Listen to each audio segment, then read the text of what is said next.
Lili Forbes is a singer, songwriter, director, educator, international recording artist from the Caribbean island of St. Martin. She received her master's in music education from the Florida Agriculture and Mechanical University.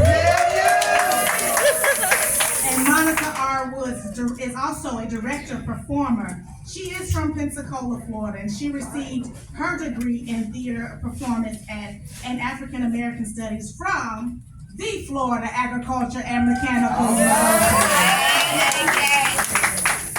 Lili and Monica have been friends for nearly 2 decades and have performed together on and off for nearly a decade.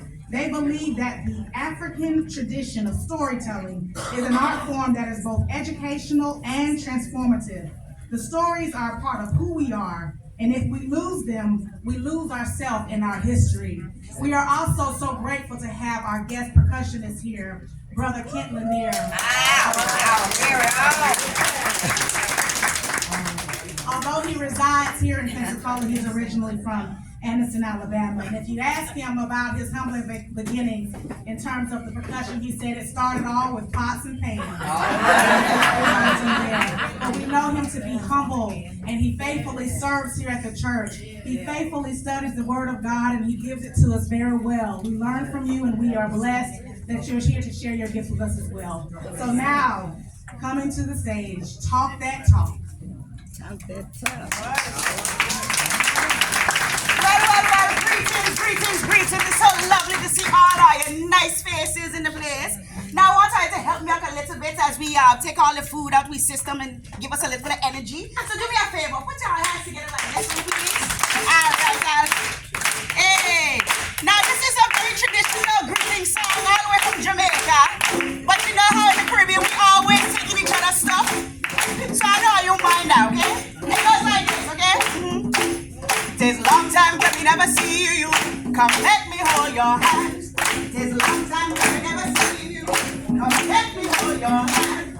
Feel it, tango, sit up and eat up. Girl, you know something. Let me hold your hand, girl. Let me hold your hand. Tis a long time that we never see you. Come let me hold it up. Tis a long time that we never see you. Come let me hold it up.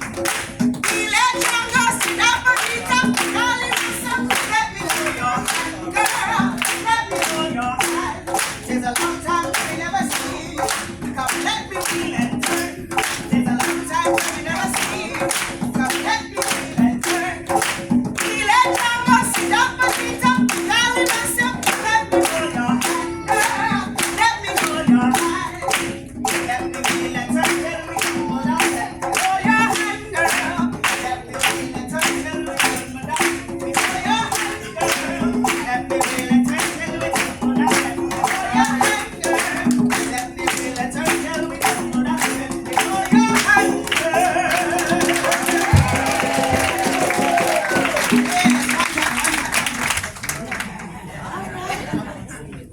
Hello.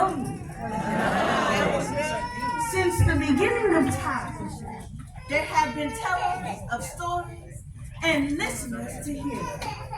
Every single person has a story to tell. So today, we are going to celebrate the art of African, Caribbean, and African American storytelling and talk that talk. All right. But see, we're going to need your help. African American, Caribbean storytelling began on the beautiful continent of Africa. In some villages and kingdoms, the storytellers were called griots. What were they called? Griots. They were incredibly special and very important to the people in their villages. You see, during that time, the history was not written down in books. It was spoken orally, through music or drums that sounded like our voices. It was the job of the griot to remember the history of every single person in the village.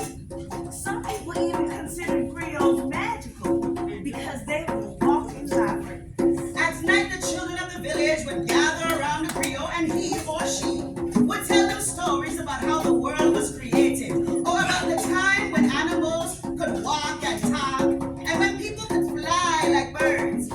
These stories would teach the children of village about right and wrong, how to treat the world around them, and how to treat each other. Now, before the Griot would begin the story, he or she would say, I go, which means, are you ready to listen? And the children would reply, Amen, which means, yes, I am ready to hear. All right, so let's try it. I go. Amen. Oh, that sounded pretty good. Okay, one more time. I go. Amen. Very good. I think we ready. Our first story is about a sneaky little spider named Ananzi, whose story is not only told on the continent of Africa, but in the Caribbean too. And here to share this story is Griot Lili. I go. Amen. I think you got it. Ananzi and the pot of beans. Long ago, before Ananzi was known far and wide for his tricks, he and his wife Aso visited her family's house. The family was given a party for Ananzi and Aso to celebrate the fine springtime weather. Ananzi was proud of himself and he wished to show himself off. Let us dress in our finest clothes, he said to Aso, and she agreed. She loved to wear her pretty dresses and her gaily colored headscarf like mine. Ananzi dressed in his finest clothes and he wore a hat, a nice tall hat.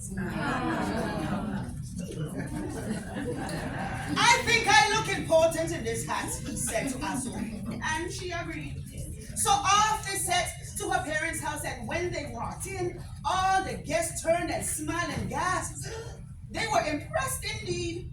So no one had seen a hat like Ananzi's, and so all evening long he walked around the room showing off his hat and pipe and fancy trousers, bragging about how well he was doing. Ananzi was proud of his wealth, and he wanted everyone to admire him. But Ananzi was also greedy and hungry. And he walked to the table spread with fine food, ready to fill his plate as full as he could. There it was, a feast for kings, lemon soup and curry corn, sausages, chili, guinea fowl eggs, all that. And fufu and jollof rice, yes, baked yams and boiled sweet potatoes, yes, Lord, and roasted cassava. There were stews of every sort, goat and lamb and fish and bread and spice butter and palm wine.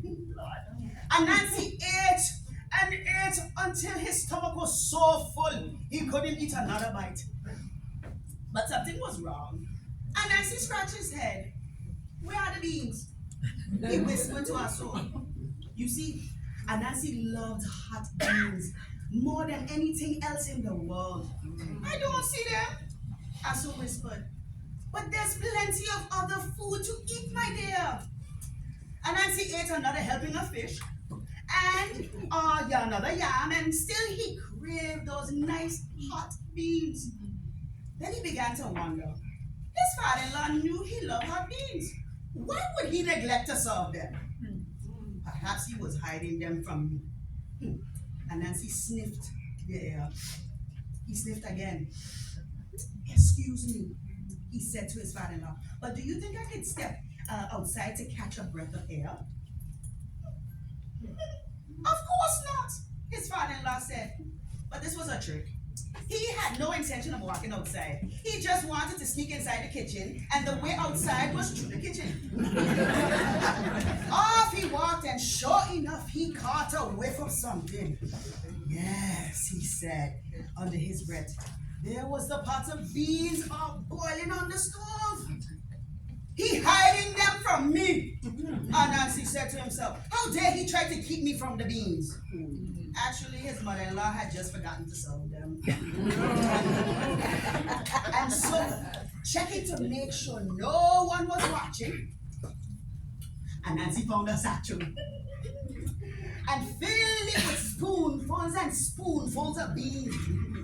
And when the bag was full, he placed it on his head and covered it up with his hat.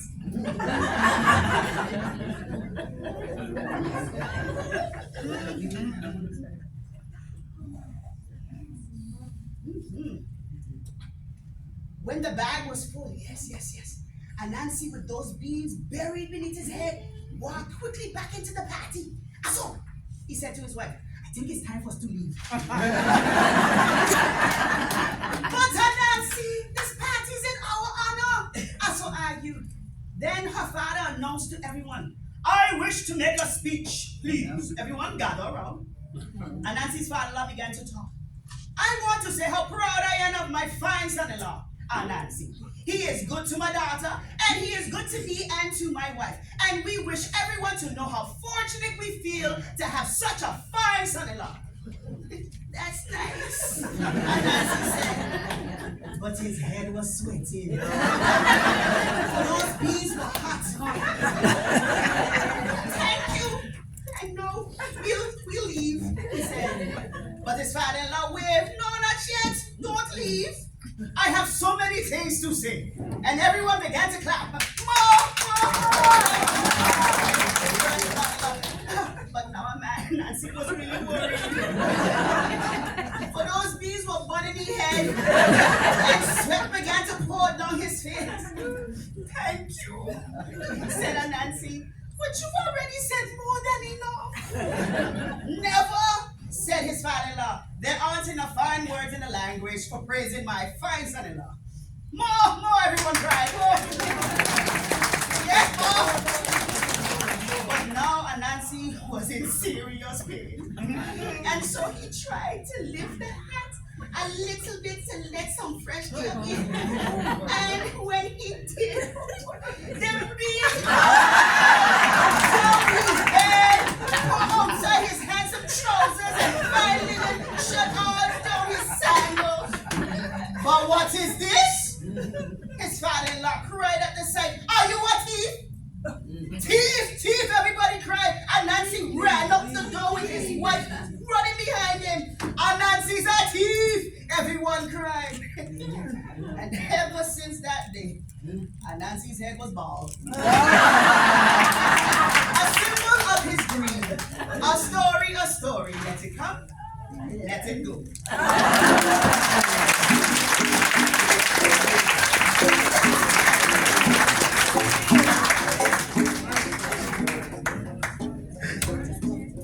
Are we enjoying the story? Yes. Right. Now, when the storyteller says a story, let it come, let it go, it means we have reached the end of our story. Now, griots will not only tell stories about what happens when we are selfish or greedy, they also told stories that would give the people in the village hope and tell them how to be strong and find light when days were very dark and sad. Unfortunately, there were incredibly sad days ahead for the people of Africa. That dark and sad time is what we know as the transatlantic slave trade. Millions of African people were stolen from their land and taken to lands in the Caribbean and Americas. They traveled the ocean by ship on a path called the Middle Passage. The invaders tried to take away the Africans' history and their stories, but they could not steal the stories because the stories lived inside the people. Now our last story is an African-American tale passed down from generation to generation about an ancient people who forgot they could fly. I go. Amen.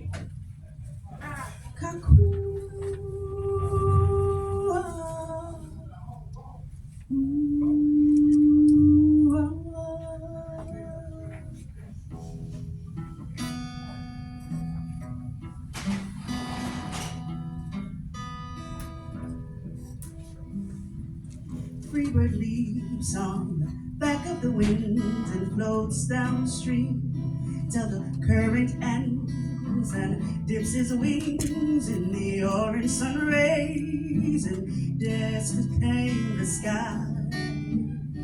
But a bird that starts down its narrow cage can seldom see through its bars of rage. His wings are clipped and his feet are tied, so he opens his throat to see. The cage bird sings with a fearful trill, things unknown belongs for still, and his tune is heard on a distant hill, for a cage bird sings of freedom, oh freedom, oh freedom. Kakua, kakua. Free bird thinks of another breeze, and the trade winds soft through the sighing trees, and the falcon waits and on his dark bright lawn, and he names the sky his own. But a cage bird stands on a grave of dreams, and his shadow shouts on a nightmare screams. His wings are clipped and his feet are tied, so he opens his throat to say, oh freedom, oh freedom, oh freedom, oh freedom. Way back in parts of West Africa, there was an ancient people that could fly. They would spread their arms wide and big, beautiful wings would appear. They would soar up in the sky and they would sing this sweet song. Can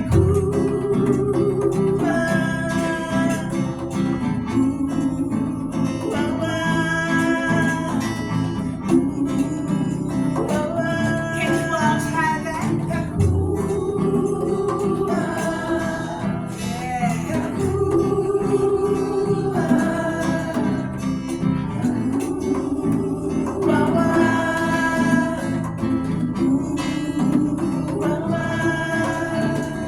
Beautiful.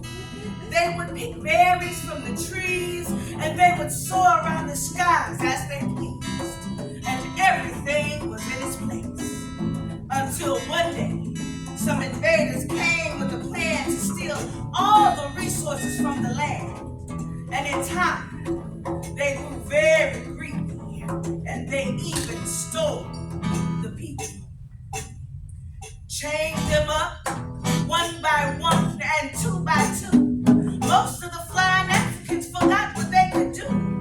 The oppressor stripped them of their freedom and their names. And in this land of the free and home of the brave, the African people were enslaved. And the invaders called themselves masters and overseers. And they made sure the African people worked to make their money out of the fields. Well, during this time, there was one young girl named Lucretia.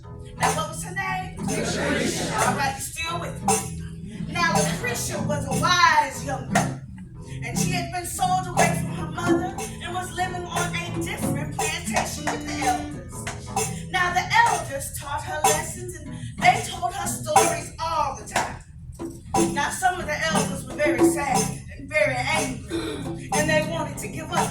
They would tell her stories about the fight being over and not being able to go on anymore. And they would sing songs like this.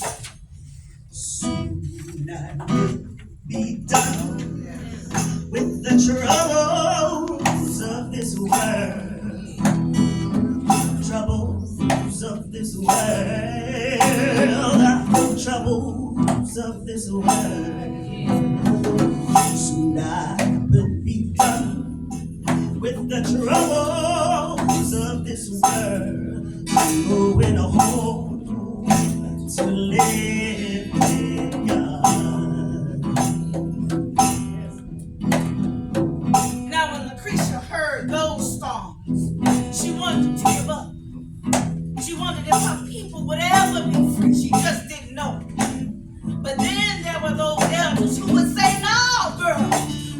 give up.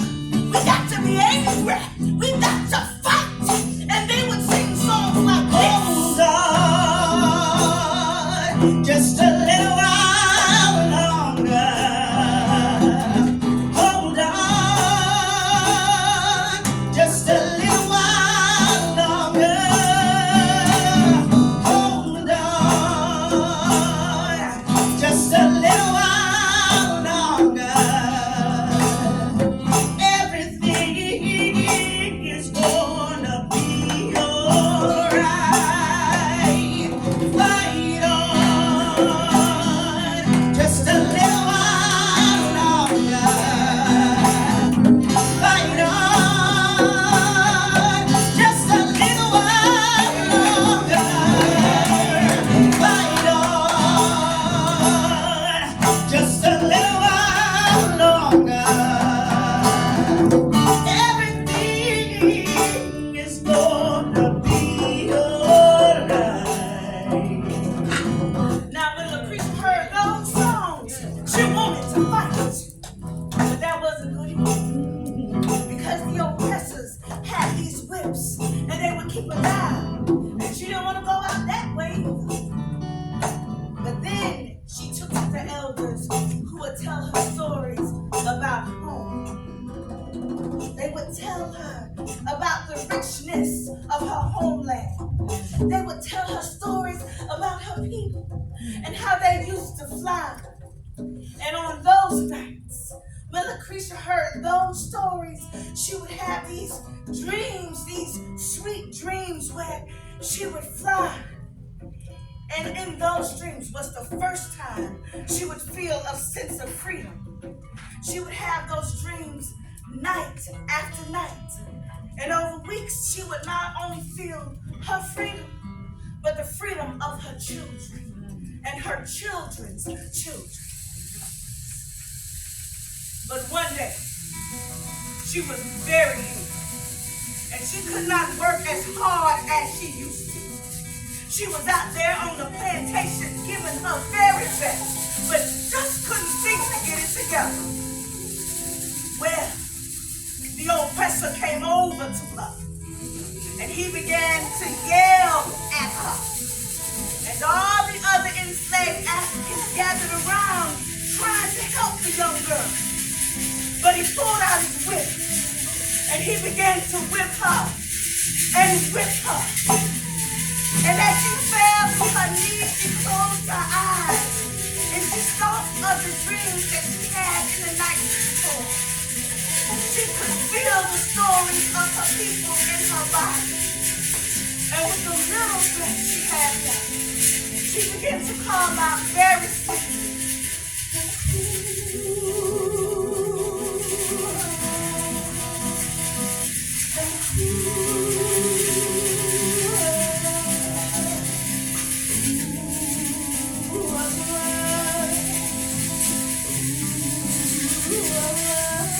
The other Africans heard her, and they began to sing with her.